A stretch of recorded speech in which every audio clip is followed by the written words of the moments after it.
Ceci est un livre audio autogénéré par Google. 4. Est-ce que les techniques peuvent changer les sociétés et les cultures? Test des HYPOTHESES-H1 et H2, l'Internet n'est-il qu'une technique? Mise à l'épreuve de l'hypothèse H1. Je rappelle le contenu de l'hypothèse H1 énoncée à la fin du chapitre 3, tome 1. Il n'y a pas de déterminisme technologique. Je voudrais avancer deux arguments qui corroborent clairement cette hypothèse. Argument 1. Si les laboratoires de recherche et la high-tech japonaise s'intéressent particulièrement aux robots à apparence humaine, dont l'archipel nippon commence à commercialiser certains prototypes, ce n'est certainement pas parce qu'une sorte de logique technicienne leur imposerait ce choix, qui n'en serait pas un, mais tout simplement parce que la société japonaise vieillit très vite et qu'elle est plutôt rétive à l'immigration. Les robots constituent l'un des rares moyens de prendre en charge les personnes âgées, qui vont se multiplier dans un avenir proche. On ne peut non plus exclure une disposition culturelle. Le vieux fond de croyance des Japonais est plutôt animiste, ce que fait d'ailleurs remarquer un chercheur en robotique de l'université de Tokyo. Ce trait culturel, qu'on retrouve si bien dans les films de Miyazaki, serait favorable à la recherche sur les humanoïdes. En effet, à un horizon plus ou moins lointain, la production de robots quasi-humains ne paraît souffrir dans la culture nippone d'aucun obstacle religieux, philosophique ou éthique. L'apologue du centième singe corrobore d'une certaine façon cette affirmation. De quoi s'agit-il en très bref? Des éthologues japonais, en 1952 sur l'île de Koshima, au Japon, étudient un groupe de macaques et leur donnent à manger des patates douces qu'ils jettent sur le sable de la plage. Les singes, en apparence, ne sont que modérément heureux de manger ces patates enrobées de sable. Par inadvertance, une jeune femelle laisse tomber dans l'eau sa patate qui du coup est nettoyée. La révolution culturelle et technologique commence dans cette société simiesque, lorsque délibérément, la même femelle se met dorénavant à tremper ses patates dans l'eau avant de les manger. La révolution est en marche lorsque de jeunes singes imitent la femelle novatrice. La révolution est parachevée lorsque tous les singes, hormis un carré de vieux réactionnaires, adoptent l'innovation. Notons que nous avons ici une belle illustration du processus de novation sociale. Tout commence le plus souvent par de la dissidence. Les éthologues japonais avaient conclu que les singes qu'ils avaient observés étaient dans une préculture, dans la mesure où la transmission de nouveaux comportements ne s'opérait pas par les gènes, mais par le mimétisme et l'éducation. Le mot préculture avait choqué les éthologues et les anthropologues occidentaux persuadés que le concept de culture ne pouvait s'appliquer qu'à des humains. On devine que cette conviction n'avait rien de scientifique et qu'elle découlait du paradigme cartésien de l'animal-machine. Il est vrai un peu plus compliqué que ce qu'on en dit généralement. Les éthologues occidentaux ont rabattu un peu de leur superbe au point que certains primatologues parlent maintenant de primatologie culturelle. PIC, 2010, page 141. Certains opposent même la culture, au sens anthropologique, des chimpanzés à celle des bonobos. Les premiers vivant dans des systèmes patriarcaux stricts de type polygamique avec possession exclusive des femelles par le chef contraint à des démonstrations de force quasi permanentes, les seconds dans des systèmes plutôt matriarcaux avec le sexe comme mode de résolution préférentielle des conflits.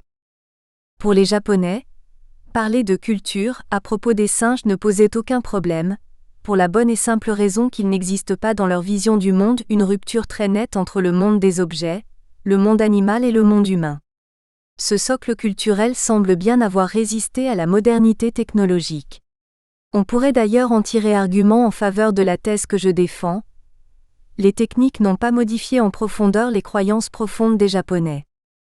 Les techniques modernes ont été adoptées sciemment au XIXe siècle par certains groupes qui y avaient intérêt, notamment certains ronin en quête d'une reconversion économique, et par la société nippone dans son ensemble, parce qu'elle voulait survivre culturellement et politiquement, donc échapper au rouleau compresseur occidental, et que pour ce faire elle devait impérativement s'approprier ses techniques les plus avancées. L'ère Meiji commence ainsi. Il n'est d'ailleurs pas exclu que les tentatives de nipponisation des sociétés dominées par les Japonais dès les années 1910, notamment la Corée, aient eu plus ou moins sciemment pour objectif de faire obstacle, grâce à une identité culturelle forte et unifiée, à la poussée culturelle, économique et politique de l'Occident.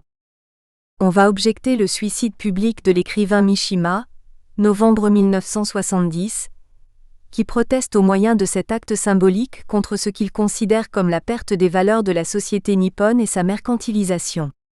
Mais cette dernière est imputable bien plus à la modification des rapports de classe et donc de pouvoir au sein de la société, l'émergence du pouvoir des ronins recyclés en chefs d'entreprise et de celle de l'empereur qui abolit le shogunat, et à l'économisation de la société qu'aux techniques proprement dites. Argument 2.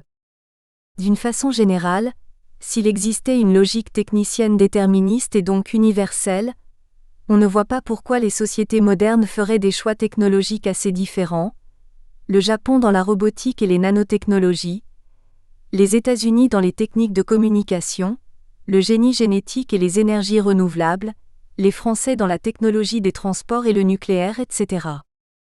Objection et réfutation de l'objection. Certains objecteront qu'une technique en suscite une autre et que de proche en proche, un trend technologique lourd, quasi irrésistible, se développerait sous nos yeux sans que nous puissions le contrôler. C'est sans doute à peu près ce que Jacques Ellul, André Leroi-Gourhan voire Heidegger avaient dans la tête. Encore une fois, un tel argument revient à confondre une réalité indéniable, à savoir la croissance des connaissances en partie cumulatives, et les décisions de mettre en pratique les techniques qui peuvent en découler. Certes, les bombes nucléaires qui ont pulvérisé Hiroshima et Nagasaki découlaient en droite ligne de la théorie atomique du début du XXe siècle, mais personne ne contraignait les physiciens américains de l'époque à prendre le risque de les fabriquer. Certains comme Taylor imaginaient même que la réaction nucléaire suscitée par leur explosion pouvait embraser la planète entière. Einstein a quand même poussé à la roue, parce qu'il était convaincu, à tort ou à raison, que l'Allemagne nazie était sur le point de produire la fameuse bombe. Il en sortira le fameux projet Manhattan, 1942, accéléré par l'attaque japonaise de Pearl Harbor du 7 décembre 1941. Une chose est au moins certaine. Ladite bombe n'a pas décidé toute seule de percuter le sol nippon, et aucune logique technicienne intrinsèque ne contraignait certains physiciens, Oppenheimer en premier, à contribuer à sa fabrication, ni un président des États-Unis à prendre la décision de précipiter le feu nucléaire sur l'archipel nippon. Les techniques ne sont pas neutres, en apparence, puisque leur choix génère des inerties dont il devient difficile de se départir, la voiture, le pétrole, le nucléaire. Mais une grande partie de ces inerties sont initiées et renforcées par le système économique et politique ambiant. Jacques Ellul, 1988, page 31, par avance tentait de répondre à cette objection en affirmant que la Chine communiste était déterminée à prendre le même cheminement technologique que l'Occident, étant sous-entendu que la logique technicienne s'impose à tous les systèmes économiques et sociaux. Examinons d'un peu plus près cette affirmation. En fait, ce choix, relativement tardif dans l'histoire communiste de la Chine, fut dicté à Deng Xiaoping par des considérations économiques pragmatiques. Comment faire vivre à peu près correctement 1 milliard de Chinois appauvris et affamés par les délires maoïstes ? La réponse a été assez simple. Accroître la productivité du travail, seule façon d'augmenter le niveau de vie, donc utiliser des techniques modernes. Nul déterminisme technologique dans ce choix, seulement une exigence économique et politique. Conclusion. La vieille loi de Gabor semble bien réfutée. Tout ce qui est techniquement possible ne sera pas nécessairement réalisé. Le fait que toutes les techniques ne sont pas économiquement rentables en constituerait déjà une bonne raison. L'existence de comités éthiques constituerait un autre élément de réfutation. S'il ne fallait qu'un exemple, la France, à l'instar de plusieurs pays de l'Union, a fait jouer en 2008 une clause de sauvegarde qui lui permettait d'interdire la culture du maïs OGM Mon 810, au moins pour une durée de 5 ans. Pour une grande part, les choix technologiques découlent de logiques économiques. Imaginer des logiques purement techniciennes revient à avaliser par avance la loi de Gabor, laquelle justement n'est pas ou peu tenable. Affirmer qu'il n'existe pas de déterminisme technologique ou économique ne revient pas à nier l'existence de logique technique ou économique. Ainsi la mondialisation, en supposant qu'on la laisse jouer sans aucune entrave, a des effets quasi inévitables en termes de délocalisation, d'aides et de niveau de salaire, lesquels ne peuvent qu'augmenter dans les pays émergents et diminuer dans les pays riches. Seul le coût croissant de l'énergie ou un nouvel essor industriel de ces pays pourrait freiner cette tendance. Le taux de salaire mondial d'équilibre du travail peu qualifié a en effet toutes les chances de devenir inférieur à ce qu'il est dans les pays riches et supérieur à ce qu'il est dans les pays émergents. Stiglitz, 2006, page 368. Sur une longue période, la croissance de la productivité du travail dans les pays émergents aura pour effet d'y augmenter le taux de salaire, lequel pourrait finir par atteindre le niveau d'équilibre du taux de salaire mondial, voire le dépasser.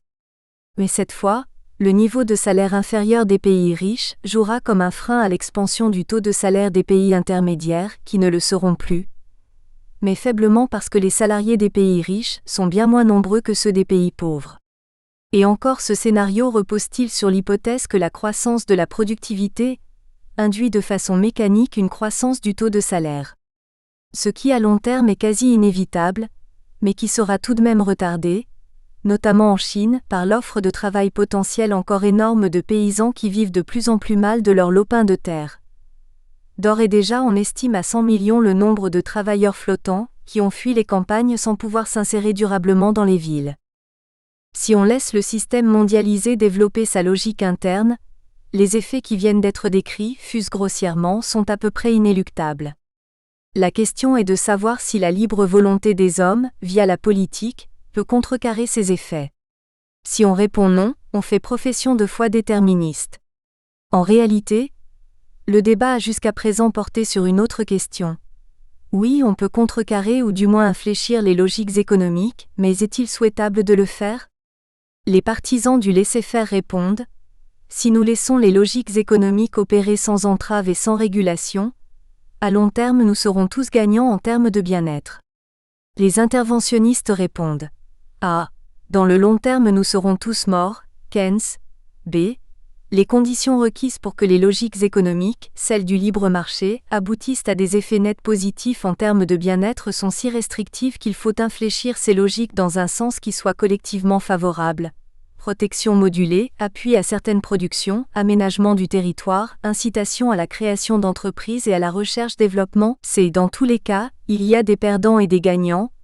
Le but de la politique est de faire en sorte que les perdants bénéficient de compensations suffisantes. Transfert de revenus, éducation, formation. Mutatis mutandis, tout ce qui vient d'être dit peut s'appliquer aux techniques. Nier tout déterminisme technologique ne revient pas à nier l'existence de logiques technologiques. Cependant, ces logiques peuvent être infléchies au moyen de la loi, d'incitations économiques et de l'éducation. Mise à l'épreuve de l'hypothèse H2. L'hypothèse H2, voire fin chapitre 3, s'énonce, rappelons-le, de la façon suivante. Le changement sociétal et culturel intervient à la suite de l'introduction d'une nouvelle technique si la société avait potentiellement changé auparavant. Là où les techniques dévoilent donc le changement, elles jouent le rôle de détonateur, et le plus souvent l'accélèrent. L'épreuve va consister à examiner plusieurs techniques majeures, une dizaine, qui a priori sembleraient réfuter l'hypothèse H2. L'idée directrice sera la suivante. Nous tenterons d'identifier des effets culturels et ou sociétaux induits a priori par une technique T, en prenant la précaution de nous demander si ces effets supposés ne précédaient pas l'introduction de cette technique T. Si les effets supposés précédaient manifestement l'apparition de la technique T, on en déduira que l'hypothèse H2 n'est pas réfutée en ce qui concerne cette même technique T. Cet examen attentif conduit à une réponse plutôt négative. Les techniques actualisent et accélèrent éventuellement certains changements culturels et sociétaux, mais ne les provoquent pas directement. L'hypothèse H2 semble donc bien corroborée au sens de Popper, 1973, dans la mesure où elle surmonte avec succès plusieurs tentatives de réfutation. Le dossier n'est pas clos pour autant. Rien n'exclut qu'on puisse lui opposer une technique T' non encore examinée qui réfuterait H2. Il est encore possible que certains effets sociétaux et ou culturels n'aient pas été pris en considération, et que ces effets soient imputables sans ambiguïté à une technique T, qui aurait été pourtant examinée. Les résultats des tests qui vont suivre paraissent valides, mais non sans certaines réserves en ce qui concerne leur interprétation. Premier test. La pilule, en tant que technique, a-t-elle modifié la sexualité des femmes ? La mise sur le marché des contraceptifs féminins par voie orale n'a pas révolutionné la sexualité des femmes comme certains le répètent encore aujourd'hui à satiété. La fameuse pilule a été acceptée par la société et en particulier les jeunes femmes, parce qu'une longue évolution les y prédisposait, et que leur surmoi était prêt à accepter certaines transgressions, ce qu'explique fort bien l'historien Robert Muchambled, 2005. Gregory Pincus met au point en 1956 le premier contraceptif par voie orale, la fameuse pilule, qui va avoir un impact culturel et social considérable, puisque les femmes vont dès lors maîtriser leur fécondité et assumer leur sexualité avec de plus en plus de liberté. Ce n'est cependant pas la pilule, en tant que technologie nouvelle qui a produit une révolution des mœurs, c'est la société qui a fini par se l'approprier, difficilement, parce que le mouvement d'émancipation des femmes l'avait précédé et de loin. Sans doute, écrit l'historien anglais Eric Hobsbawm, 1989 page 432, la seconde moitié du XXe siècle a-t-elle assisté dans ce domaine, l'émancipation des femmes, à des mutations encore plus profondes. Il n'en reste pas moins que c'est durant l'ère des empires, période 1840 à 1914, que la nouvelle femme est apparue comme un phénomène de société et que des mouvements de masse, politiques et sociaux, luttant entre autres pour son émancipation, ont acquis un poids politique. Si la société n'avait pas PREALABLEMENT changé, la dite pilule n'aurait sans doute pas été massivement adoptée pour la raison simple que les hommes s'y seraient opposés. L'autonomie sexuelle des femmes leur aurait été insupportable. La légalisation de la contraception fut d'ailleurs conquise de haute lutte en 1967 par Lucien Neuwirth, lequel se heurtait à la résistance farouche d'un clan antiféministe quasi hystérique au sein même du Parlement et de son propre camp. C'est le même clan qui tentera de faire obstacle à la loi Veil de janvier 1975 visant à légaliser l'IVG. Les premiers engagements féministes font en réalité leur apparition dès la Révolution française, dont les femmes sont exclues en dépit des efforts de Condorcet. Olympe de Gouges fait paraître en 1791 les droits de la femme et de la citoyenne. Charlotte Corday, traduite devant le tribunal révolutionnaire, tient la dragée haute à ses juges en leur assénant de sèches vérités qu'on qualifierait aujourd'hui de féministes. Il faudra cependant attendre 1949 et le deuxième sexe de Simone de Beauvoir pour qu'une véritable théorie critique de la condition féminine, on ne naît pas femme, on le devient, apparaisse. Quand bien même cette théorie beauvoirdienne serait discutable.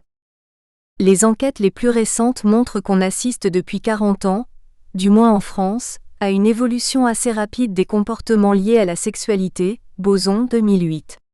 La permanence de certaines attitudes demeure, sexualité davantage ancrée dans l'affectivité chez les femmes, nombre de partenaires plus réduit chez ces dernières. Les novations sont tout de même indéniables. Apparition de partenaires occasionnels du même sexe chez les individus hommes et femmes en principe hétérosexuels, diversification accusée des pratiques sexuelles, la sexualité buccale est banalisée, acceptation généralisée de l'homosexualité, l'idée même de mariage homosexuel eût été difficilement imaginable voire impensable il y a encore 20 ans, importance croissante de la sexualité dans les couples dont elle devient un élément essentiel de stabilité ou d'instabilité. La sexualité est comme un révélateur intime de la culture, au sens anthropologique, de toutes les sociétés, notamment des sociétés libérales contemporaines, dont la France donne probablement un reflet assez fidèle. Elle exprime aujourd'hui une forte tendance à l'autonomie, à la distance de plus en plus grande vis-à-vis des tabous, distance confortée par un hédonisme de plus en plus affirmé, mais aussi un ébranlement profond de l'idéologie patriarcale. Le travail non domestique généralisé des femmes à partir de 1900, selon Charles 1991, en 1907, 44,8% des femmes travaillaient, en fut le facteur déstabilisant, silencieux sans doute, mais peut-être le plus puissant, puisque ce travail leur conférait une certaine indépendance économique, et qu'il n'est pas d'autonomie réelle qui ne soit d'abord économique. Il reste que c'est dans les années 1960 que l'entrée des femmes sur le marché du travail est devenue un fait massif. Ces constats n'enlèvent rien au fait qu'une contre-révolution conservatrice, appuyée par les églises dans leurs composantes les plus conformistes, a tenté de gommer cette tendance libertaire à l'autonomie en s'insurgeant contre l'avortement, la sexualité hors mariage, l'homosexualité et a fortiori les mariages gays jugés contre nature, voire parfois contre le travail des femmes à l'extérieur. D'une certaine façon, Sarah Palin, la colistière de McCain, le rival malheureux de Obama, en fut le symbole tardif. Bref, on ne peut comprendre l'incidence de la pilule sur les sociétés occidentales sans la prise en compte des tendances séculaires lourdes de ces dernières. Celle d'une forte demande d'autonomie et d'appartenance à soi-même, d'une perception différente du corps, de la déculpabilisation sociale et religieuse des femmes en regard du plaisir sexuel, enfin de l'exaltation du plaisir comme bien premier de la vie. Cette incidence n'est pas non plus compréhensible sans la prise en compte de rapports de force au sein de la société dont le patriarcat en tant qu'institution plusieurs fois millénaire est ou a été l'enjeu essentiel.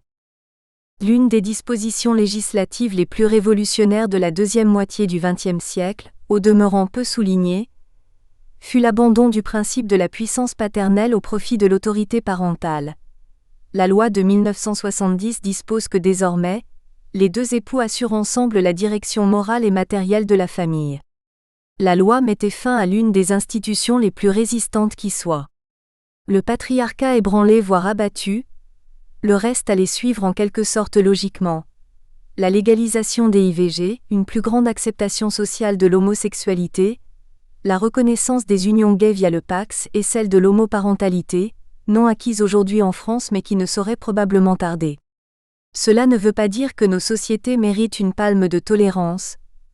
En dépit de progrès difficilement contestables, la prévention à l'égard de l'homosexualité, pour ne prendre que cet exemple, est encore vivace. Dans la France de 2010, des adolescents sont reniés par leurs parents parce qu'ils sont homosexuels. Explication vraisemblable, le désir de reproduction de l'espèce l'emporte sur l'affection parentale. Dans l'inconscient des parents, un enfant homosexuel marque une rupture symbolique dans la perpétuation du phylum familial. Ils ne vont pas pouvoir se survivre à eux-mêmes, ils mourront deux fois. Il faut avoir bien compris la puissance de l'idéologie patriarcale pour saisir combien la disposition de son corps par la femme et combien l'homosexualité lui sont radicalement antinomiques, voire insupportables. L'acceptation de la pilule n'était guère concevable sans sa remise en cause qui la précédait et de loin. La mise à bas de l'idéologie patriarcale va certainement plus loin, en effet, si l'on en croit Lacan, l'image du père est celle du devoir et du temps compté. L'hédonisme et le temps court des sociétés modernes sont peut-être la revanche de la mère sur l'ordre du père. Pour dire l'essentiel, prétendre que la pilule aurait en tant que technique révolutionné la sexualité des femmes est sans doute d'une candeur touchante, mais peu pardonnable pour qui a le temps et la mission de regarder un peu plus loin que le devant de la scène. Et quand on regarde ainsi, la sexualité apparaît chargée du désir des individus mais aussi des normes de la société, normes qui en disent les contradictions ainsi que le poids de l'évolution et de l'histoire. Ce qu'exprime on ne peut plus justement Maurice Godelier, 2007 page 173. La sexualité est le lieu privilégié du corps où se soude la logique des individus et celle de la société, où s'incorporent des idées, des images, des symboles, des désirs et des intérêts opposés. À l'évidence, on pourrait tenir à peu près le même discours et donc avancer les mêmes arguments en ce qui a trait à l'Internet et à la sexualité. La plupart des sociologues qui se sont penchés sur la question inclinent dans le même sens. L'Internet faciliterait les rencontres à un point tel que la sexualité serait en passe de devenir un loisir comme un autre, Casilli, 2010, Kaufman, 2010. J'ai utilisé à dessein le verbe plutôt neutre, faciliter. En effet, l'Internet ne peut qu'amplifier une tendance qui s'exprimait déjà largement dans la société avant même que l'usage des TIC ne soit généralisé. Argument à contrario, si l'Internet était un Deus ex machina capable de révolutionner la sexualité, on constaterait dans les sociétés les plus conformistes, où l'Internet est d'un usage courant, une libération ou au moins un net assouplissement des mœurs sexuelles. Or, rien ne le laisse penser, on peut ainsi fortement douter que l'usage de l'Internet en Inde, où les mariages arrangés sont encore prédominants, change pour l'instant grand-chose à la sexualité des Indiens et, surtout des Indiennes. Les variables déterminantes, comme dans le cas de la pilule, sont l'éducation et l'émancipation des femmes, et donc des relations moins asymétriques entre hommes et femmes, et partant l'atténuation du patriarcat voire sa disparition. Deuxième test, la supériorité des techniques militaires explique-t-elle les conquêtes ? Il est d'usage d'attribuer la formidable conquête des Huns, conglomérat de tribus germaniques et turco-mongoles, à la supériorité de leur armement. Ce qui est une conjecture selon toute probabilité erronée. Personne ne nie la supériorité de cet armement, arc plus performant, épée plus longue que le bon vieux glaive romain, mais ce ne sont pas ces techniques qui suscitent leur conquête ou, si l'on est optimiste, leur migration vers l'Ouest. C'est parce que les peuples qu'ils soumettent prennent la fuite vers l'Ouest que les Huns se lancent à leur poursuite et que, de proche en proche, ils vont finir par réaliser, sous l'égide du fameux Attila, un immense mais fragile empire. Lequel ne tiendra pas pour la raison simple qu'ils n'ont pas l'idée d'un État organisé. Comprenons bien que si les Huns avaient été pacifiques, et peu enclins à asservir leurs voisins, leur armement n'aurait certainement pas constitué un motif de conquête. Une façon de corroborer ma conjecture. Les techniques sont généralement en aval des processus amont qui sont de nature politique, culturelle et ou économique voire géopolitique. Lorsque Chaka Zulu, 17 871 828, décide de doter ses guerriers de lances courtes plus meurtrières que leurs longues lances habituelles, c'est avec l'intention précise de ne plus livrer des combats symboliques, mais de véritables guerres contre ses voisins afin de les unifier sous sa gouverne. Dans la même veine, on pourrait faire valoir que les conquêtes coloniales n'ont pas trouvé leur mobile dans un armement supérieur, mais d'abord dans la recherche de taux de profit périphériques, supérieurs à ceux du centre, parfois dans le hasard, ou encore dans un effet de démonstration de puissance. L'emprise progressive de l'Inde par la Grande-Bretagne ne s'explique pas ou peu par la supériorité de son armement.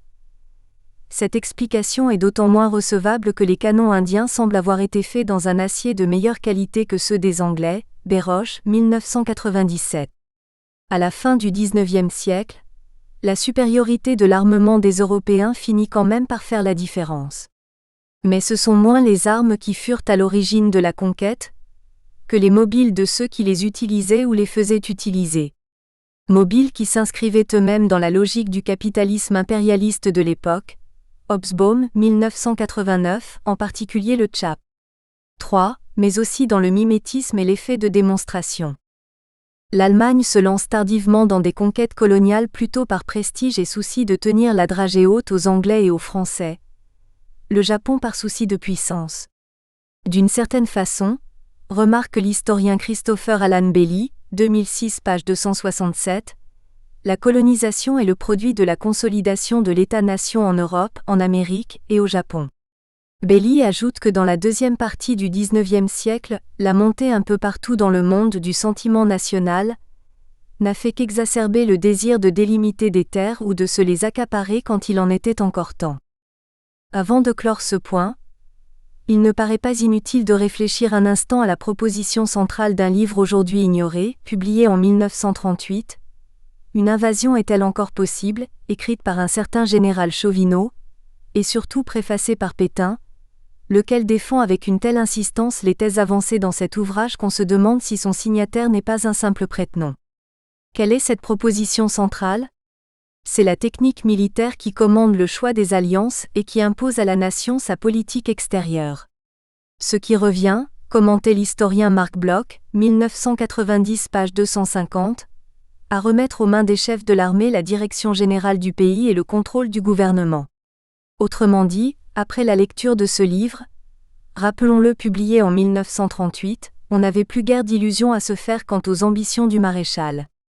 La technique militaire préconisée par Chauvineau-Pétain, on la devine, c'est la fortification continue et la puissance de feu. La ligne Maginot devient le levier des fantasmes du vieux chef et le révélateur de son idéologie profonde. À quoi bon ? Une société des nations qui ne pourrait imposer quoi que ce soit à quelques nations fortes, à l'abri de leurs murailles de feu. À quoi bon des alliances qui nous précipiteraient sans avantage dans des conflits non désirés ?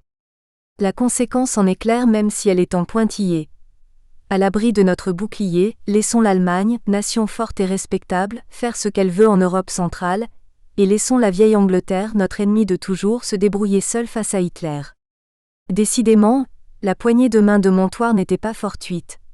Elle venait réparer cette faute stratégique impardonnable, avoir déclaré la guerre à une grande puissance militaire qui plus est notre voisine. Hitler en réalité n'avait que faire d'une alliance avec une France vaincue. L'humiliation-réparation ne servit probablement à rien. Quelques leçons intéressantes. Nous savons ce qu'il est advenu de la technique défensive du maréchal. Contournée par les Ardennes, elle fut un fiasco, encore qu'elle fût quasi infranchissable là où elle existait. L'idée qu'une technique, fût-elle militaire, imposerait quoi que ce soit à notre libre arbitre a un relent déterministe teinté d'autoritarisme. Certes, l'occasion fait souvent le larron, mais en matière d'armement l'intention est souvent plus fréquente que l'occasion. Le programme Manhattan décidé par Roosevelt et lancé en 1942 n'a rien de contingent. Il semble bien découler de la lettre adressée en 1939 par Einstein et ses collègues Szilard, Taylor et Wigner au président, le mettant en garde contre l'élaboration possible par les nazis d'une bombe nucléaire et des dangers qui en découleraient pour le monde. Troisième test, les horloges ont-elles modifié la perception culturelle du temps ? Il est souvent de bon ton de considérer que les horloges, donc une nouvelle technique, auraient modifié la conception culturelle du temps dans les sociétés européennes du Moyen Âge. Affirmation qui paraît bien dénuée de fondements sérieux. En Europe à partir du XIe siècle, le temps des marchands, linéaire, comptabilisé, opératoire, le temps c'est de l'argent, progressivement se substitue au temps cyclique et assez flou des paysans, Le Goff 1977. Cependant, la perception culturelle du temps par les habitants de la France du XVIe siècle n'est pas encore bien modifiée. Rabelais fait dire à Gargantua « Jamais je ne me suis assujetti à l'heure ». Les horloges, de plus en plus précises dans leur mesure du temps, vont tout de même hâter cette évolution culturelle longue et silencieuse, Land, 1987. Il reste que le perfectionnement des horloges n'aurait eu qu'un impact limité sur la société et la culture si l'évolution économique n'en avait pas tracé le chemin et suscité le besoin. Peut-être même ce perfectionnement n'aurait-il pas vu le jour. Dans les sociétés campagnardes du Moyen Âge, les cadrans solaires suffisaient amplement aux besoins économiques et sociaux des paysans. Ces derniers probablement n'auraient vu aucune utilité particulière à posséder des garde-temps plus précis, sinon par pure curiosité ou par ostentation. Le temps s'écoulait au rythme du vieillissement des individus, des animaux, des arbres, des habitats et des choses, ponctué par les fêtes religieuses, les naissances, les mariages, les décès et les travaux agraires. L'urgence n'était pas exclue, donc l'exigence d'une mesure plus précise du temps, mais dans des situations d'exception, liées le plus souvent à des événements tragiques comme la maladie, les accidents, les incursions de pillards, d'argousins ou de soudards, ou des menaces climatiques. Or ces exceptions, pour l'essentiel le temps était cyclique et plutôt lâche, bien que se juxtaposant à une conception linéaire de la durée qui est celle de l'eschatologie chrétienne et des croyances millénaristes.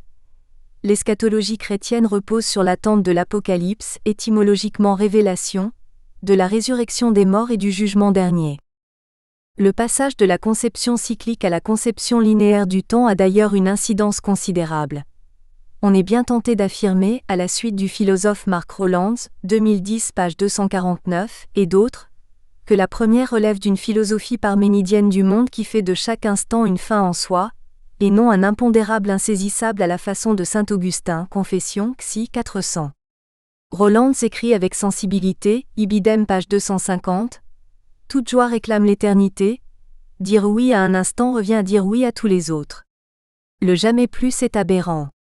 À l'inverse, toute conception linéaire du temps nous conduit à ne vivre qu'en pointillé puisque la durée n'est légitimée que par son eschatologie. On comprend bien par exemple que l'idée d'accumulation n'a de sens que dans une perspective linéariste du temps. Curieusement, lorsqu'Heidegger fait de l'homme un être pour la mort, il adhère à cette même conception linéaire et opératoire du temps qui le conduit à faire de l'instant, non pas une finalité et une totalité en soi, mais déjà un moment corrompu par la perspective de la mort. Dans une perspective cyclique et donc éterniste, la mort n'est qu'un moment parmi d'autres. Parlant de Nina, sa chienne, si ponctuelle, si pénétrée de l'éternel retour, Rowlands écrit « Elle comprenait que le vrai bonheur ne se trouve que dans l'identique, ce qui ne change pas. Ce qui est éternel, immuable. Elle comprenait que le réel est dans la structure, pas dans le contingent. Bref, dans une conception linéaire du temps, l'instant n'a que peu ou pas de sens. Il porte immanquablement la souillure des fantômes du passé et de l'avenir. Dans une conception cyclique du temps, chaque instant est ce qu'il est, complet et achevé en lui-même. Il acquiert la plénitude de son sens. L'idée même de temps comme facteur causal semble bien être un trait culturel occidental que la pensée chinoise n'a pas suivi. Cette dernière paraît accorder une bien plus grande importance à la modification progressive des choses et des organisations qu'au temps érigé percé en cause agissante. Quand la petite histoire nous raconte qu'un empereur de Chine avait fait détruire une horloge et envoyé son inventeur à la mort, on devine pourquoi. Par contraste, le temps chez les Grecs est une entéléchie, étymologiquement gros d'événements à venir, donc un accoucheur potentiel de l'histoire, Julien 2009 page 69 et suivre. Jérusalem n'est pas en reste. Les prophètes d'Israël annoncent le flux croissant des bienfaits de Dieu. Ils inventent l'idée de progrès, demain sera plus qu'avant, quand bien même le peuple élu n'aurait plus qu'à bien se tenir. On remarquera au passage que dans le mythe platonicien, Chronos le titan roi des dieux, né de l'étreinte de Ouranos et de Gaïa, le ciel et la terre, précède Zeus. C'est Chronos qui d'un coup de serpe va rompre leur coït ininterrompu. Il coupe le sexe d'Ouranos qu'il jette à la mer. Désormais le ciel et la terre seront distincts. Homère qui raconte le mythe joue alors sur les mots. Chronos n'est plus Chronos mais Chrono, c'est du moins l'interprétation d'Héraclite. Or Chrono est le temps, ce qui en dit long sur le fond de la pensée grecque et occidentale. C'est le temps qui est le véritable Dieu créateur, ou qui du moins ordonne le chaos, mais au prix d'une rupture de l'unité originelle. Héraclite conclut d'ailleurs que le temps est père de toutes choses, Matthéi 1996 page 57. Toujours est-il que la mesure du temps et son économie vont devenir une des références de l'éthique bourgeoise, qui est en même temps une éthique du travail. Ne rien faire ne peut qu'engendrer un sentiment intense de culpabilité et de désarroi. Le système de production et le système de consommation ont épousé à leur propre fin l'éthique du temps compté, qui a évidemment quelque chose à voir avec le calvinisme. Certes, nos œuvres ne contraignent en rien la toute-puissance de Dieu, mais ce dernier bénit ceux qui acquièrent la prospérité au moyen de leur travail, et donc du temps bien rempli. L'ascétisme de la Réforme condamne donc moins la fortune que la jouissance de la richesse. On comprend pourquoi les pays à dominante protestante sont si peu accessibles à quelque suspicion que ce soit à l'égard de la richesse et des inégalités économiques. Max Weber l'exprime de façon on ne peut plus claire dans l'éthique protestante et l'esprit du capitalisme. Gaspiller son temps, souligné par Weber, est donc le premier, en principe le plus grave, de tous les péchés. Notre vie ne dure qu'un moment, infiniment bref et précieux, qui devra confirmer notre propre élection. Le temps est précieux, infiniment, car chaque heure perdue est soustraite au travail qui concourt à la gloire divine. L'équation est simple, travailler c'est concourir à la gloire de Dieu. Travailler c'est en même temps nous donner la possibilité de faire fortune.